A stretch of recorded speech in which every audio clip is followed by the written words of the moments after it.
2024年12月8日，大马士革陷落，统治叙利亚24年零4个月的巴沙尔·阿萨德政权彻底垮台。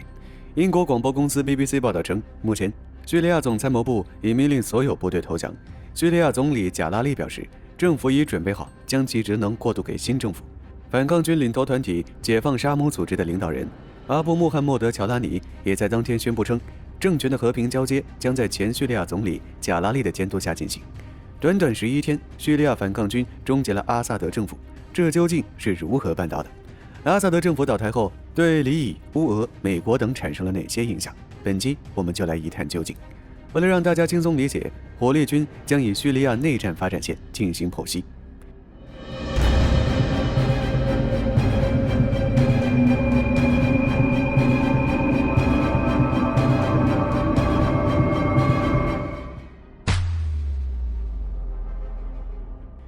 2011年3月，阿拉伯之春席卷叙利亚，既要求叙利亚总统巴沙尔·阿萨德下台，结果遭到暴力镇压，而外部势力为了扩大地区影响力，自然抓住了这次机会。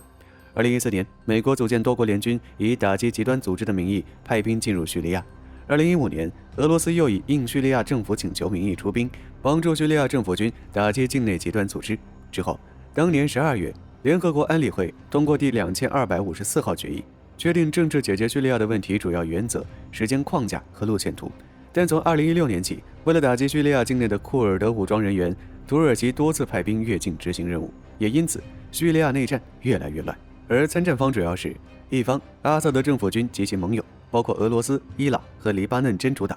一方世族派、逊尼派、库尔德等反抗军以及其他极端组织势力。到了2016年底，阿萨德政府军收复阿勒颇后，就一直保持战场优势。到2020年时，反抗军控制的叙利亚领土缩减至全国的1/3左右，只能退守包括伊德利卜省在内的叙利亚西北部部分地区，全面战争也进入为零星战斗。只是由于反抗军内部并不是铁板一块，他们之间也会因底盘、利益展开混战，因此叙利亚的战火从未停歇。那是什么原因导致阿萨德政府军大好局势突然反转的呢？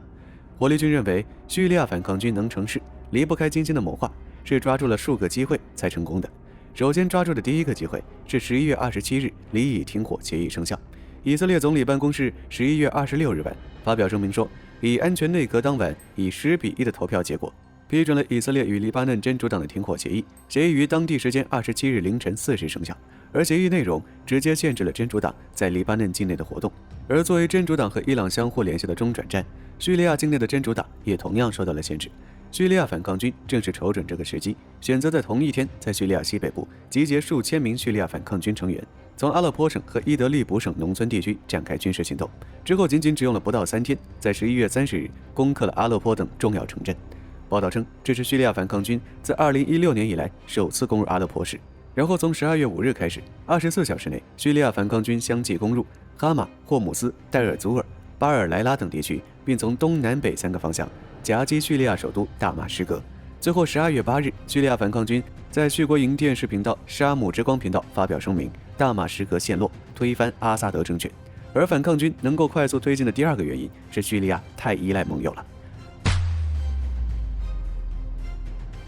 报道称，在过去几年间，阿萨德政府盲目认为叙利亚反抗军已难成大患，因此减少了对于军队的投入。当然，这里面涉及了很多叙利亚内部斗争和国际相关国家在叙利亚问题上的斡旋和交易，火力军就不过多描述了。仅军事上，叙利亚局势的统治和稳定，阿萨德基本全靠盟友们的帮衬。但叙利亚最重要的是3个盟友，其一，真主党。像前面说的，虽然和以色列签署了停火协议，但在过去几个月与以色列的战斗已导致其元气大伤，因此对于叙利亚的支持有所下降。其二，伊朗。虽然路透社12月6日援引伊朗政府高级别官员报道称，伊朗计划向叙利亚输送导弹和无人机，并增加在那里的伊朗军事顾问数量，以支持阿萨德政府军打击反抗军组织。但伊朗的情况大家都清楚，因巴以冲突、里以冲突遭到严重削弱，因此伊朗的承诺能否及时兑现是一个未知数。更关键的是，叙利亚反抗军也没给伊朗实现承诺的时间，仅在承诺的2天后，阿萨德政府就投降了，巴沙尔总统更是连夜跑路。第3个重要盟友俄罗斯就更别提了。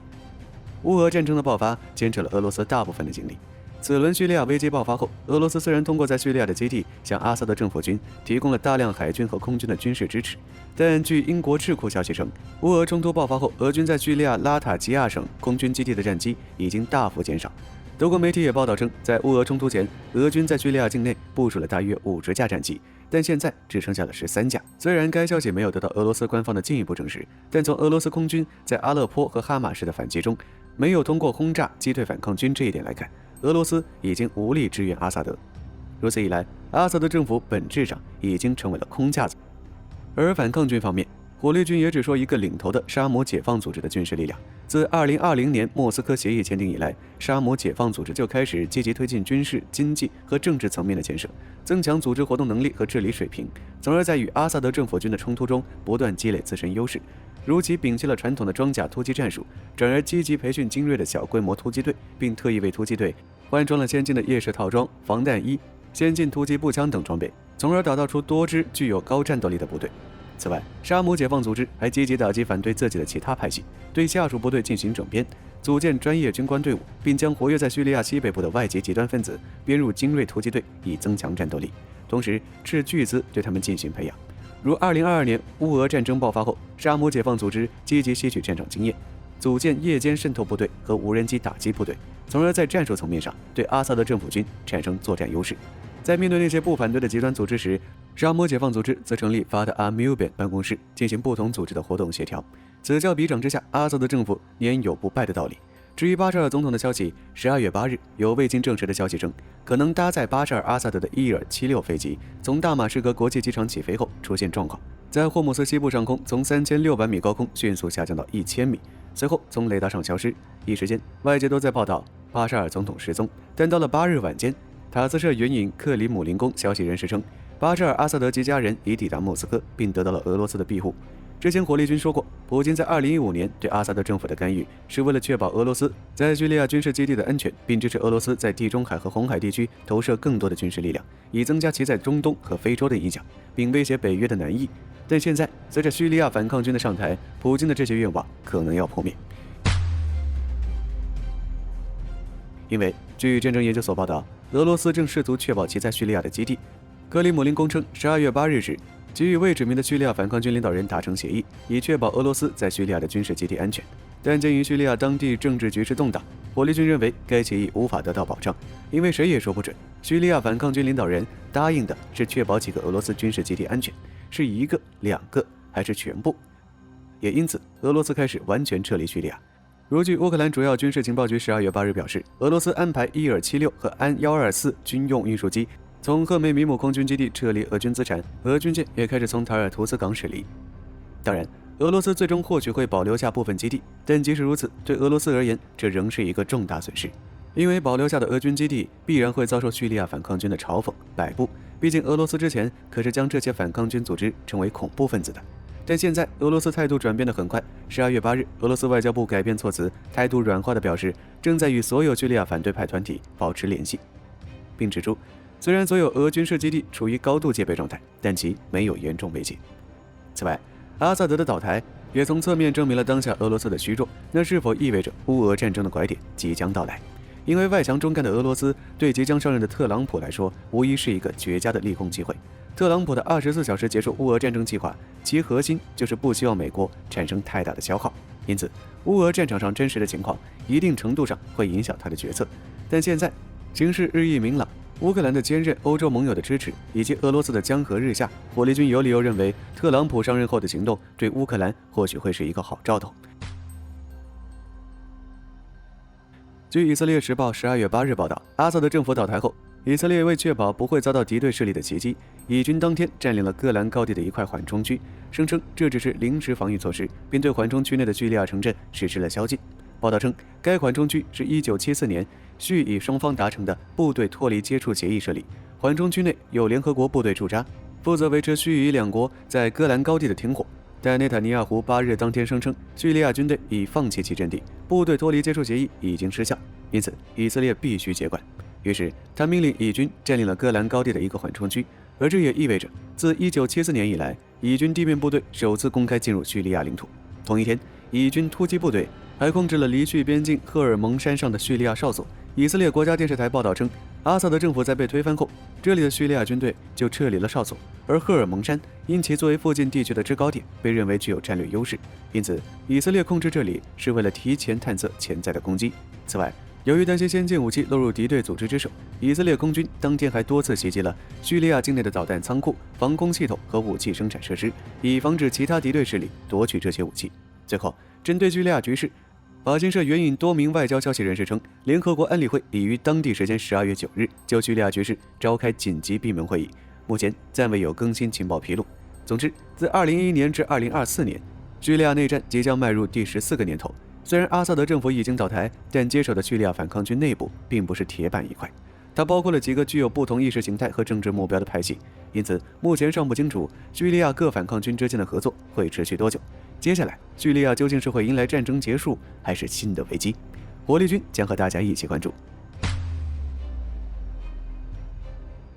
12月7日，泽连斯基证实，丹麦第2批 F-16战机已运抵乌克兰。虽然没有透露此次移交的具体数量，但泽连斯基称，丹麦提供的第1批 F-16已经部署，第2批将提高乌克兰的防空能力，从而击落来袭的俄军导弹。丹麦首相梅特·费雷德里克森表示，战机的转移过程与乌克兰飞行员的培训进度有关。保守估计，乌克兰将在2025年中获得来自荷兰、丹麦、挪威等国提供的30多架 F-16战机，以及拥有数十名 F-16战机飞行员。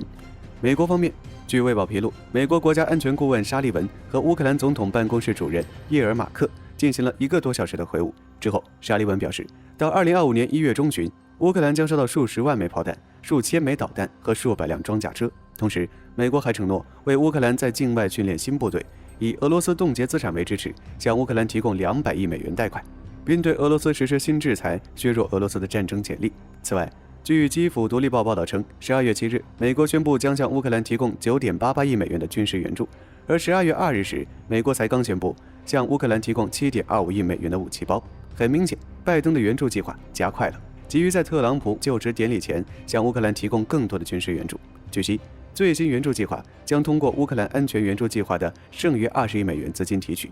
其内包括用于高机动性火炮火箭系统弹药和新无人机交付。而在同一天，泽连斯基抵达法国巴黎，出席了巴黎圣母院重新开放仪式，期间与特朗普、马克龙进行了3边会议。报道称，这3位领导人在爱丽舍宫发表了大约25分钟的讲话。虽然没有提供进一步的细节，但泽连斯基在社交媒体上称赞这次会议是富有成效且有意义的，并表示通过实力实现和平是可能的。其他援助还有瑞典和丹麦购买的205辆 CV-90步战车，其中40辆被指定供应乌克兰。芬兰也向乌克兰提供2500万欧元援助，目前已累计向乌克兰提供23亿欧元援助。据中时新闻网报道，德国莱茵金属公司将在数周内向德国、奥地利、匈牙利与丹麦军方交付89套天空游侠30防空系统。天空游侠系列系统是莱茵金属开发的新一代短程防空系统，能够依照配备机炮口径的不同，分为天空游侠30和天空游侠35等多个版本，即整合有 S 波段的主动电子扫描阵列雷达、先进传感器、程控制弹药与短程防空导弹等，能有效抵御低空目标、无人机、巡航导弹等威胁。其中，德国方面，该国于今年2月与莱茵金属公司签订了一份合同，采购19套天空游侠30系统，包含1辆原型车和18辆量产车，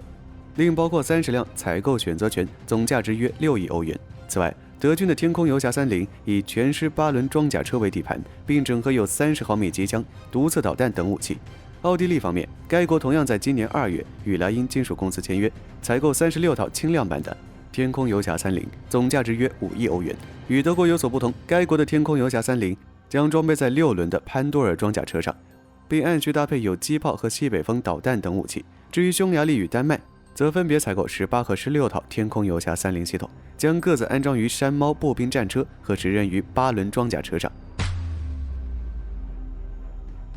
据自由时报报道，美国海军正在强化超级大黄蜂战机的电子战能力，对应的工作由雷神公司负责。雷神公司表示，电战系统原型已完成初步设计审查，主要确认该战机硬件中可更换的部件以及各部件间的运作机制，确保其达到美军所要求的主动式电战能力。按照计划，该公司研发中的先进电战系统将取代超级大黄蜂战机现有版本的 AN/ALQ-214 电站反制系统，以及 AN/ALR673 雷达接收预警器，以强化美国海军舰载机联队的整体战力。预计该系统将于2026年完成测评后正式量产，并于2027年起进行陆续换装，以投入实战部署。另一方面，美军还为超级大黄蜂战机制定了第3批次升级计划，并于今年6月接收了首批2架升级机。与先前版本相比，第3批次大黄蜂战机其机体延寿2500个小时，并更新了航电设备，强化了隐身性能。此外，其还大幅提升了联网能力，能够与友军战机、海军舰艇形成综合性的作战网络，大幅提升了作战效能。不过，超级大黄蜂战机近年来的订单销量不太好，除美国海军今年3月增购的17架第3批次新机外，就没有其他国家采购了。正常来讲，升级后的超级大黄蜂战机预计可服役至2040年代，但如果没有后续订单的话，该战机的生产线可能会在2027年被其他战机所取代。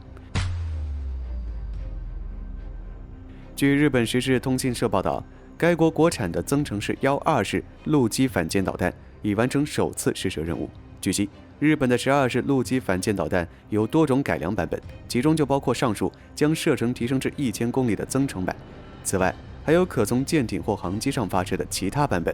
防卫装备厅表示，该国曾于今年10月到11月，在东京新岛的航空装备研究所新岛支所实施了5次试射，其中陆基3次，海基2次，全数正常飞行，已成功取得有关导引性能与速度的必要数据。按照计划，日本原定于2026年度部署增程式12式陆基反舰导弹作为反击能力运用，现已决定提前部署。根据媒体报道，希腊为实现军队现代化，将进行全面的军事改革计划，主要包括装备迭代升级、作战编程调整、军事基地整合以及盟友战略拓展等方面内容。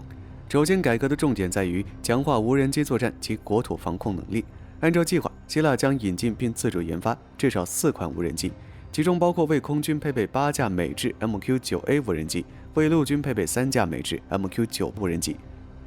同时，希腊还将加大对国产无人机研发的投入力度，计划于今年底前完成阿契塔无人机的首飞测试，并于2026年底前推出国产施救无人机的原型机。其中，阿契塔无人机属于多用途无人机，能够以每小时120公里的速度连续飞行4小时，最大航程300公里。希腊计划大规模生产该型无人机，以便装备于希腊部队和民防机构，而施救无人机则是参照于 MQ-9 系列无人机。后续可能会推出新的衍生型号。希腊计划首批采购8架该无人机，主要配备于海军和空军。其次是希腊各军种的改革。空军方面，希腊未来将部署至少200架军机，其中包括40架 F-35战机，而 F-16和阵风战斗机的数量也将翻倍，并计划增购德国制造的防空系统，与波兰等国组建联合防空集群。海军方面，目前希腊正在与美国展开合作，将建造星座级护卫舰，同时该国还在与欧盟合作，建造新型巡逻艇和潜艇。